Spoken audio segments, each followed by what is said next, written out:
नमस्कार। प्रस्तुत है आज का चिंतन। सहयोग करने पर मिलने वाले लाभ से सभी बुद्धिमान परिचित हैं। मूर्ख ही ऐसा सोचते हैं कि अपने मतलब से मतलब रखना चाहिए।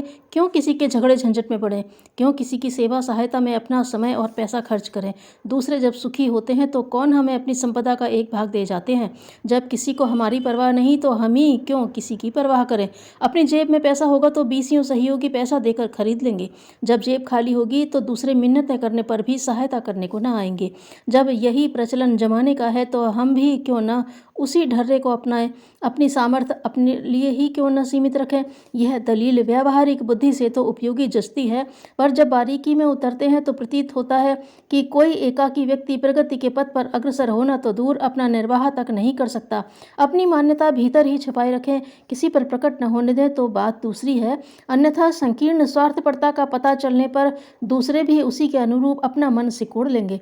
ऊसर भूमि में जब कोई बीज नहीं बोता, क्योंकि उसकी उदार उर्वरता पर से भरोसा उठ जाता है। कोई उसे जोतने सींचने पर भी ध्यान नहीं देता। बीज बोना तो आगे की बात है। ऊसर भूमि किसी को लाभ नहीं पहुंचाती, किसी की सेवा सहायता के लिए उद्यत नहीं होती। ऐसी दशा में लोग भी उसे उपेक्षा की दृष्टि से देखते हैं और उसकी न तो कुछ सहायता करते हैं और न आशा भरी निगाह उठाकर उसे देखते हैं। बबूल के पेड़ कोई बोता नहीं, अपने भाग्य से उसका बीज कहीं पड़ा रह जाए तो उग आए तो बात दूसरी है। आम के पेड़ हर जगह लगाए जाते हैं, उनके लिए खाद पानी का प्रबंध करते हैं, रखवाली के लिए बाड़ लगाते हैं और बढ़ते चलने पर आशा भरी दृष्टि से देखते हैं, प्रसन्न होते हैं। यह जन सम्मान इस बात पर टिका हुआ है कि आम के पेड़ सघन छाया देते हैं, मूल्यवान मधुर फल मालिकों को सहज स्वभाव देते रहते हैं, उनकी लकड़ी तक काम में आती है। जो झाड़ झंकार एक भी प्रयोजन सिद्ध नहीं करते, उनका बढ़ना फैलना सभी की आंखों में अखरता है और एक दिन वह आता है जब जलावन के निमित्त उन्हें काटकर धराशायी बना दिया जाता है। दूसरों की सहायता करना वस्तुतः अपनी सहायता के लिए सुदृढ़ आधार खड़ा करना है। गाय दूध देती है और बछड़े कृषि योजना में अपना श्रम नियोजित करते हैं। फलतः गौवंश की पूजा होती है, उनके पालन पोषण में पुण्य माना जाता है। चारे दाने का भी उपयुक्त प्रबंध किया जाता है। इसके विपरीत बकरे भैंसे के कटड़े किसी के काम नहीं आते, फलतः उन्हें पूरी आयु तक जी सकने का अवसर ही नहीं मिलता। मांसाहारी उन्हें काट पीट कर उठती उम्र में ही समाप्त कर देते हैं। खरपतवार झाड़ झंकाड़ भी इसी दुर्गति के भागीदार बनते हैं। बूढ़े पशु किसी की सहायता कर सकने योग्य नहीं रहते। ऐसी दशा में संसार का प्रचलन उन्हें कसाई के हाथों सौंप देता है। जो दूसरों की सहायता न करेगा वह चुप न बैठेगा, किसी को कुछ न कुछ हानि कर रहा होगा। निठल्ले व्यक्ति खाते पहनते तो हैं ही, यह तभी उपलब्ध होता है जब बदले में अन्यों की सहायता की जाती है। श्रम करने के बदले में ही मजदूरी का पैसा मिलता है।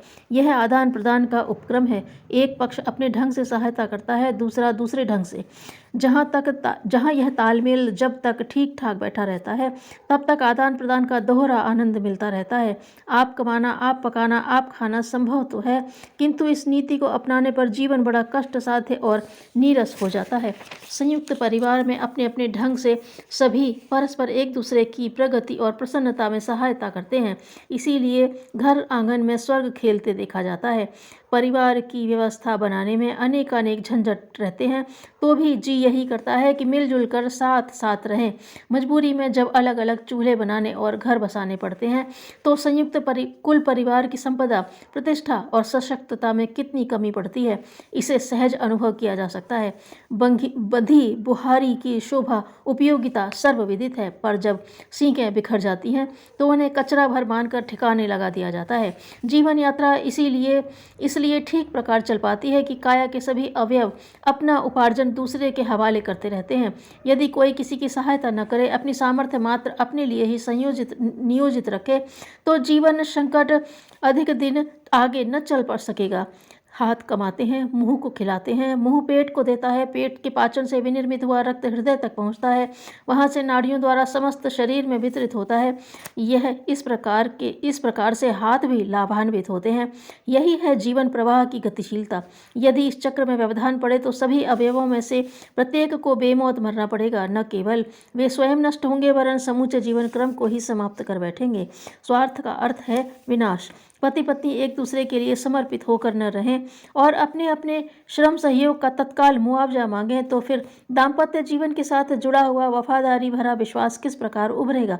जब पति पत्नी दोनों मात्र अपने आप स्वार्थ की बात सोचें तो घर होटल मात्र बनकर रह जाएगा। कभी कोई किसी का साथ छोड़ सकता है, दांव लगने पर घर के वैभव को लेकर भाग खड़ा हो सकता है।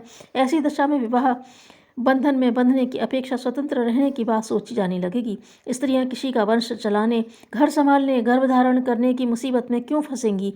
क्यों न वे अपनी स्वतंत्र कमाई करके स्वतंत्र जीवन बिताएंगी? पारस्परिक स्नेह सहयोग की उदार भावना ही दाम्पत्य जीवन में स्वर्गीय आनंद, विश्वास और सहयोग उत्पन्न करती है। उसी के आधार पर सृष्टि क्रम चल रहा है। यदि मात्र स्वार्थ ही सर्वोपरि बन चले तो परिवार परंपरा का समापन हो जाएगा। समाज में अपनी सुस्थिरता और सुसंबद्धता गंवा बैठेगा। मनुष्य की विशेषता यों उसकी बुद्धिमत्ता ही मानी जाती है, पर वस्तुतः वैसा है नहीं। सहयोग की वृत्ति ही मानवीय विशेषता का आधार स्तंभ है। उसके द्वारा प्राप्त उपलब्धियों से ही दूसरे ने ज्ञान पाया, अनुभव लिया और आदान प्रदान की राह पर चलते हुए उस स्थान तक पहुंच सकना संभव हुआ जिस पर आज वह है और सृष्टि का मुकुटमणि माना जाता है। हर कोई यदि अपने ज्ञान, श्रम और वैभव को अपने लिए ही सीमाबद्ध रखे रहता तो उन महान कार्यों में से एक भी न बन पड़ता जिसमें सामूहिक श्रम का बढ़ चढ़कर नियोजन हुआ है। दैनिक जीवन में काम आने वाली प्रायः सभी वस्तुएं ऐसी हैं जो अनेकानेकों के श्रम सहयोग से उपयोग में आ सकने के योग्य बनी है। जिस कपड़े को हम पहनते हैं वह कपास बोने वाले, सूत काटने वाले, बुनने सीने वाले के सहयोग से बना है। इन प्रयोजनों में जिन उपकरणों का प्रयोग हुआ है वे भी अनायास ही नहीं बन गए। अनेक हाथों ने अपने प्रकार के कौशल दिखाए जाने पर ही उनका निर्माण होता है और कपड़ा पहने जाने की स्थिति तक पहुंचता है। किसान द्वारा अन्न उपजाने से लेकर उसकी रोटी बनने तक की प्रक्रिया इतनी लंबी है कि उतनी दूर पार करने में ही निर्माण परिवहन में काम आने वाले अनेक माध्यम तब बन जाते हैं जब अनेकों का अनेक प्रकार का सहयोग एकीभूत हो जाता है। सहयोग मनुष्य जीवन का प्राण है और प्रगति का, सुविधा का आधार। उसकी उपेक्षा नहीं की जा सकती। किसी का भी अमंगल चाहने पर स्वयं पहले अपना अमंगल होता है। धन्यवाद।